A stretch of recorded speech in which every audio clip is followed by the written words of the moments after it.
Dando continuidade à disciplina EOCM, Economia, Operações Comerciais e Marítimas, vamos entrar no capítulo 5. Então, o capítulo 5 trata do contrato de transporte marítimo. A gente vai seguir um breve sumário. Eu vou dar uma pequena introdução, falar alguns conceitos que são importantes para o entendimento. Depois a gente vai para o item 5.1, contratos de transporte marítimo propriamente dito. E depois vamos entrar nos tipos de contrato de transporte marítimo. Tá? E é bom lembrar que eu já tenho falado bastante, o quanto a economia é globalizada e o quanto o transporte marítimo é importante para ela. Tá?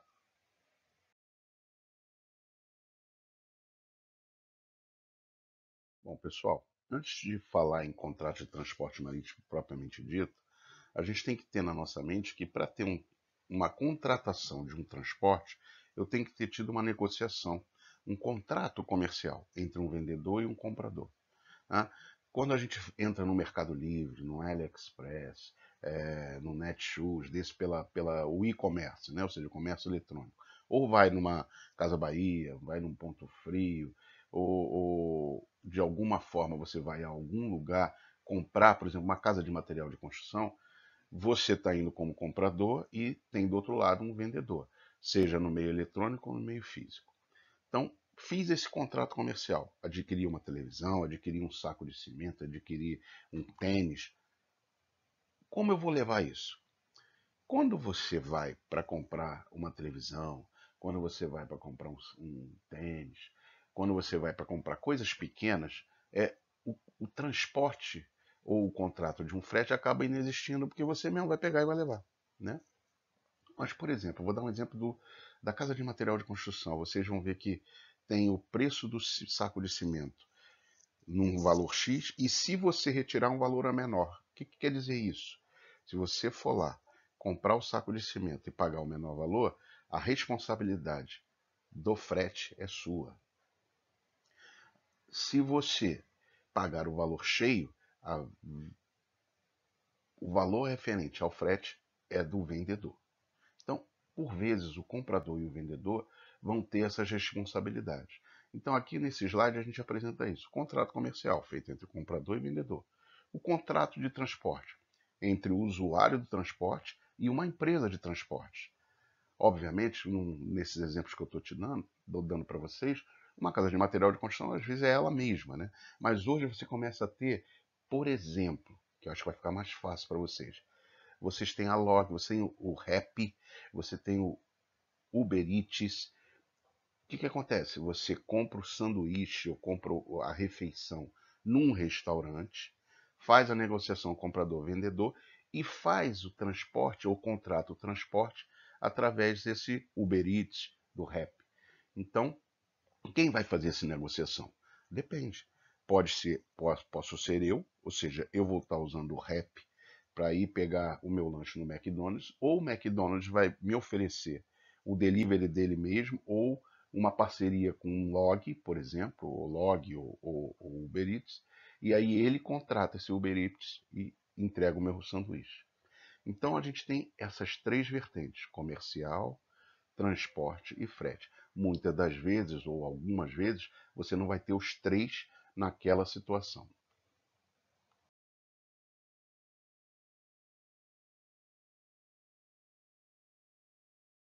Ainda nesse contexto, né, é um exemplo que fica ajudando para vocês e vai ajudar muito no que a gente vai falar dentro da disciplina do transporte marítimo. Como eu falei, essa teoria a gente vai aplicar muito no SOC-MAR, no simulador de operações comerciais. A gente pode ter como comprador um importador e como vendedor o exportador.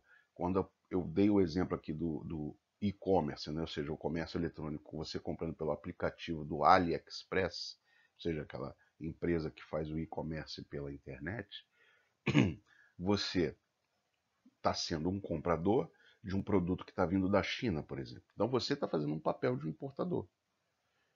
E lá, o vendedor chinês, através daquele aplicativo, está sendo o exportador. Tá? Então, o contrato de transporte marítimo, ele vai ser realizado entre um transportador especializado em transporte marítimo e um vendedor ou comprador, que como a gente viu no slide anterior, pode ser um ou pode ser outro. Eu já posso comprar do AliExpress, eu pagando um frete que ele negociou ou eu negociando outro. Quando você vai no e-commerce, no Mercado Livre, no AliExpress, no Netshoes, eles te dão várias opções de frete. Ali eles, como vendedores, estão fazendo a negociação.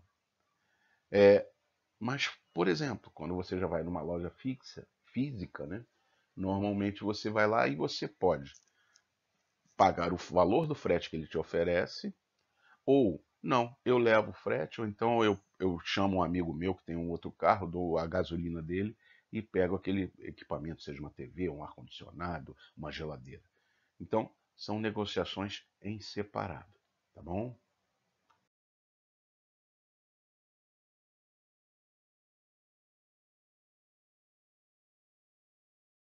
Obviamente, como tem muitas partes, ou podem ter muitas partes envolvidas, quando a gente pensa então em transporte marítimo, a gente vai ver que exatamente você pode ter muitos embarcadores, ou seja, um navio ele é muito grande, então ele pode trazer a carga de um vendedor ou várias cargas. Quando você imagina um navio conteneiro, todos aqueles contêineres têm cargas de vários vendedores. E, às vezes, pode ter 2 ou 3 produtos que são para mim, que sou o comprador. Mas, às vezes, só tem naquele navio conteneiro um produto que vai chegar até mim. Vai chegar ao meu vizinho, vai chegar a quem eu não conheço. Então, você vai começar a entender que tem várias pessoas ou vários agentes envolvidos, né? Então, como ele diz aqui, com o envolvimento de diversas partes e interesses numa compra e venda, questões de responsabilidade envolvem, né? Divisão de custos, seguros, as legislações específicas de cada país, que são aqui eu chamo de legislações pátrias, os direitos alfandegários que são diferenciados aqui no próprio Brasil. É uma grande nação, é uma nação com uma federação com vários estados. E cada estado tem a sua taxas ou tarifas alfandegárias diferenciadas. Também temos convenções internacionais que são obrigatórias a serem cumpridas. Então, várias questões são de responsabilidade e do que pagar ou a ser pago fazem parte desses contratos. E todas, como está em negrito, é importante a gente registrar, devem ser registradas nos contratos. Assim, nesse contexto, né, a ICC, Câmara de Comércio Internacional, ela normativa diferentes tipos de contratos, definindo caso a caso as respectivas responsabilidades, hora do vendedor, hora do comprador, para facilitar até onde vai a responsabilidade do vendedor e onde começa o comprador. Ela criou e inseriu as Incoterms, que vocês já viram em outra disciplina com mais profundidade. Aqui a gente vai passear sobre elas, falar sobre elas, porque elas, quando a gente for para o simulador, vão aparecer, né, na simulação das assinaturas de contratos, e vocês têm que ter conhecimento.